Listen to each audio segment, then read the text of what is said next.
जहां दिल्ली में वायु प्रदूषण का कहर लगातार जारी है। आज भी AQI गंभीर श्रेणी में बरकरार है। कई इलाकों में AQI 400 के पार पहुंच चुका है। आनंद विहार में AQI 408 दर्ज किया गया।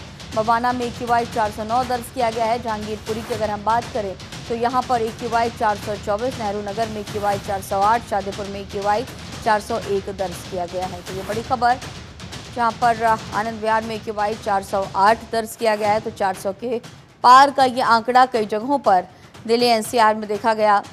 वायु अपने खराब श्रेणी में वायु का जो लेवल है वो पहुंच चुका है। तो ये प्रदूषण लगातार देखा जा रहा है। दिल्ली की जो जनता है, NCR में रहने वाले जो लोग हैं वो बेहद परेशान हैं। सांस से संबंधित तमाम जो बीमारियां हैं उससे परेशान होते हुए नजर आए। अस्थमा के जो पेशेंट्स हैं उनके अगर आंकड़ों की हम बात करें तो मरीजों का आंकड़ा लगातार दिल्ली एम्स की जो रिपोर्ट सामने आई है उससे लेकर के देखा जा सकता है, समझा जा सकता है कि इस दरमियान प्रदूषण के दौरान मरीजों का आंकड़ा बढ़ रहा है।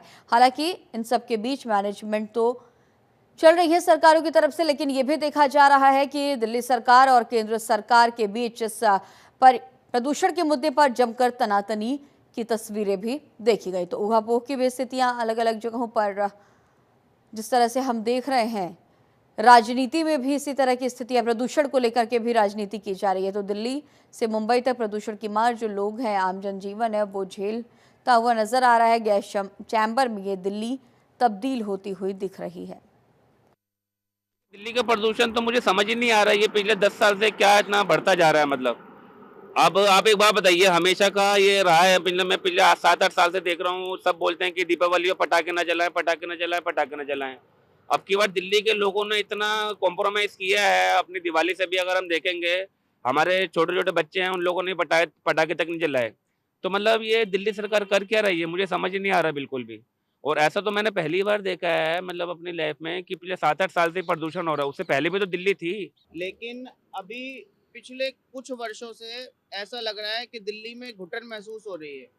पूरा परिवार, चाहे वो हमारे माता पिता बुजुर्ग हों या फिर बच्चे जिनकी अभी बेसिक पढ़ाई चल रही है, माता पिता बाहर नहीं निकल सकते, बच्चे स्कूल जा कर के पढ़ नहीं सकते। ऑनलाइन पढ़ाई में वो उनको एजुकेशन नहीं मिल रही है जो एक स्कूल में जा कर के मिलती है, जो एक अनुशासन मिलता है। हो चुका है शहर शहर धुंध का कहर लगातार जारी है। तस्वीरें भी आप लगातार देख रहे होंगे। और इसी खबर पर और भी ज्यादा जानकारी के साथ दिल्ली से हमारे सहयोगी नमित हमारे साथ जुड़े हुए हैं। नमित, लगातार जिस तरह से आप ग्राउंड जीरो पर मौजूद रहते हैं और तस्वीरें हर रोज दिखाते हैं, पोल्यूशन का जो लेवल है वो लगातार बढ़ता जा रहा है। 400 पार का AQI हम देख रहे हैं। कई जगहों पर 500 के बेहद करीब AQI देखा गया। ऐसे में किस तरह से मैनेजमेंट, क्योंकि स्थितियां लगातार बद से बदतर होती जा रही है और ये ऐसा पहली बार नहीं है, लगभग 10 साल से जो दिल्ली की जो जनता है वो इसी तरह की स्थितियों से जूझ रही है। देखिए, बिल्कुल निश्चित तौर पर ये हर साल की कहानी है कि जब नवंबर और दिसंबर का महीना आता है तो दिल्ली के अंदर AQI लेवल जो है वो अपनी रफ्तार पकड़ लेता है। अगर हम आज भी दिल्ली के ऑन एवरेज AQI लेवल की बात करें तो 373 के आसपास दिल्ली का AQI लेवल है। लेकिन दिल्ली के कई ऐसे इलाके हैं जहां पर AQI लेवल आज भी 400 को पार कर गया है। 450 के आसपास AQI लेवल है। उनमें दिल्ली के जो 13 हॉटस्पॉट है, चाहे उसमें आनंद विहार हो, मुंडका हो, नरेला हो, जहांगीरपुरी हो, ये कुछ ऐसे इलाके हैं जहां पर AQI लेवल आज भी 400 के पार है। हालांकि ये अच्छी खबर है कि जो AQI लेवल 500 के आसपास पहुंच गया था पूरी दिल्ली के अंदर ऑन एवरेज, वो पिछले 48 घंटों में ऑन एवरेज AQI लेवल गिरकर 373 पर पहुंचा है। क्योंकि जब 450 के पार AQI लेवल 48 घंटों तक रहता है तो दिल्ली के अंदर CAQM की तरफ से ग्रैब 4 के नियम लगाए जाते हैं। हमने देखा कि 3 से 4 दिन पहले ही दिल्ली के अंदर ग्रैब 4 के नियम लगा दिए गए हैं, जिसमें 12वीं तक की सभी जो स्कूल हैं उनको दिल्ली के अंदर बंद किया गया है। खासतौर पर जो NCR के इलाके हैं, गुरुग्राम और गाजियाबाद की बात करें, नोएडा की बात करें, वहाँ पर भी 12वीं तक के स्कूलों को बंद किया गया है। इसके अलावा दिल्ली यूनिवर्सिटी हो या फिर JNU हो, वहाँ पर भी क्लासेस को बंद किया गया है। ऑनलाइन मोड पर क्लासेस चल रही हैं। इसके साथ साथ दिल्ली के अंदर जो डीजल से चलने वाले ट्रक हैं उनके ऊपर पाबंदी लगा दी गई है। लेकिन जैसा हम बार बार कहते हैं कि अगर मौसम साथ देगा तो फिर दिल्ली वाले जो है वो राहत की सांस ले सकते हैं। क्योंकि पिछले 24 से 48 घंटों में हमने देखा है कि सूरज जो है वो पूरी तरीके से निकला है और जो तापमान है उसमें काफ़ी कमी ज़रूर आई है। लेकिन अगर सूरज निकलेगा तो फिर पोल्यूशन में भी थोड़ी सी कमी आएगी। यही वजह है कि पिछले 48 घंटों में जो AQI लेवल है, जो कि 490, 95, 500 के आसपास पहुंच रहा था ऑन एवरेज, वो दिल्ली का ऑन एवरेज AQI लेवल 373 पर आ पहुंचा है।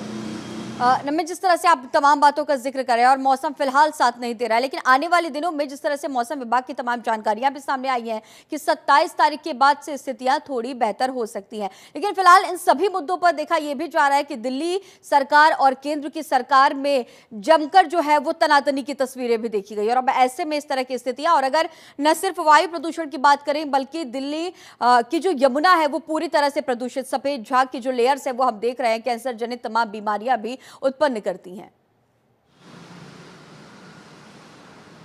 देखिए बिल्कुल, ये तो इसमें कोई दो राय नहीं कि अगर दिल्ली के अंदर दिल्ली सरकार और केंद्र सरकार सामंजस्य बनाकर काम करेंगी तभी दिल्ली का एक्यूआई लेवल कम हो सकता है, क्योंकि दिल्ली सरकार जो दिल्ली के अंदर नियम लगाती है वो केवल दिल्ली में लागू हो सकते हैं, लेकिन जो पूरा एनसीआर का इलाका है, क्योंकि दिल्ली के अंदर पोल्यूशन केवल दिल्ली की वजह से नहीं बल्कि जो एनसीआर के क्षेत्र में पूरा इलाका आता है वहाँ से भी जो व्हीकल्स हैं वो दिल्ली के अंदर आते हैं। ऐसे में जो एनसीआर का इलाका है, चाहे उसमें गुरुग्राम है, गाजियाबाद है, ग्रेटर नोएडा, नोएडा है, क्योंकि यहाँ पर बीजेपी की सरकारें हैं, चाहे उसमें उत्तर प्रदेश की बात करें या फिर हरियाणा की बात करें। ऐसे में अगर वहां की जो बीजेपी की सरकारें हैं तब तक उनका सामंजस्य दिल्ली सरकार से नहीं बैठ पाएगा। और दूसरा ये कि केंद्र सरकार अगर कोई बड़े आदेश जारी करे पूरे एनसीआर को लेकर, क्योंकि ये पोल्यूशन केवल दिल्ली के अंदर नहीं है बल्कि पूरे एनसीआर के अंदर है, ऐसे में दोनों सरकारों को मिलकर काम करना पड़ेगा, तभी जो दिल्ली के अंदर पोल्यूशन है उस पर लगाम लग सकती है। क्योंकि हमने सुप्रीम कोर्ट ने भी जब फटकार लगाई थी, सुप्रीम कोर्ट ने भी कहा था कि आखिर दिल्ली सरकार कदम उठा रही है, लेकिन जो दिल्ली के पड़ोसी राज्य हैं उन्होंने पोल्यूशन को कम कंट्रोल करने के लिए आखिर कौन से कदम उठाए हैं, और ये जवाब जो है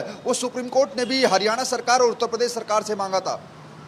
ठीक है नमित, आगे भी हमारे साथ लगातार बने रहिएगा।